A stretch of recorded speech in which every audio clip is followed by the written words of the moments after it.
Like Christian church bingung pare di maju silmaju pilih kumpulnya kumahung king becang boy palong soy nakle ako chua suloy asi lilit ni chuchu pilih silmaju pilih boy Sumatudin Jubilitan Eksisi dari ganda Kajian di Jubili Boy Kesyukur tu sinakan Boy panang di kantel Kirado Jok Jabeka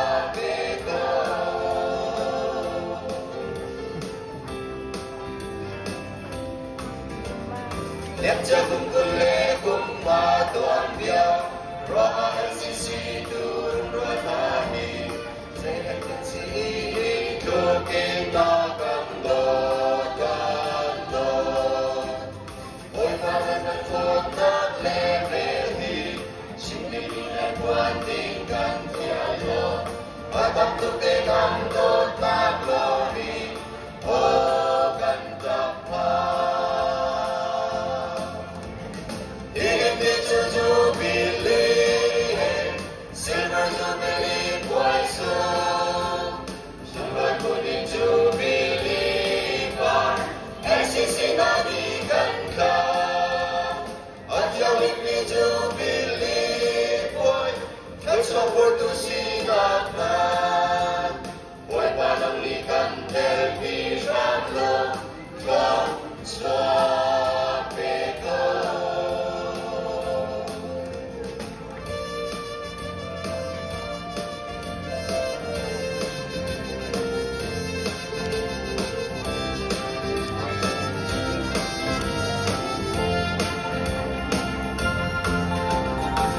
Sintoni Israel ikon Luar na jubili daran rakumbang Insus iba jubili darung tang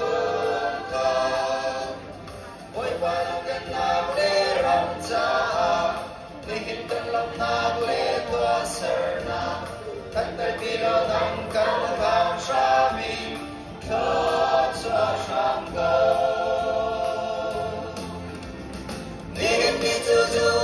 Jubilee, silver jubilee, boy soon.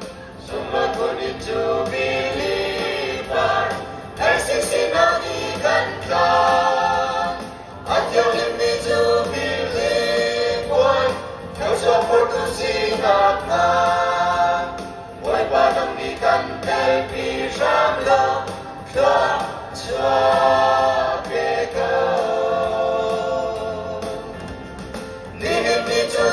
Jubilee, silver jubilee, boy soon. Sulat kuning jubilee bar, eksisi nadikan ka. At yawin ni jubilee, boy, nagsopor tu sinatnan. Boy panang ni kantel pisang ka,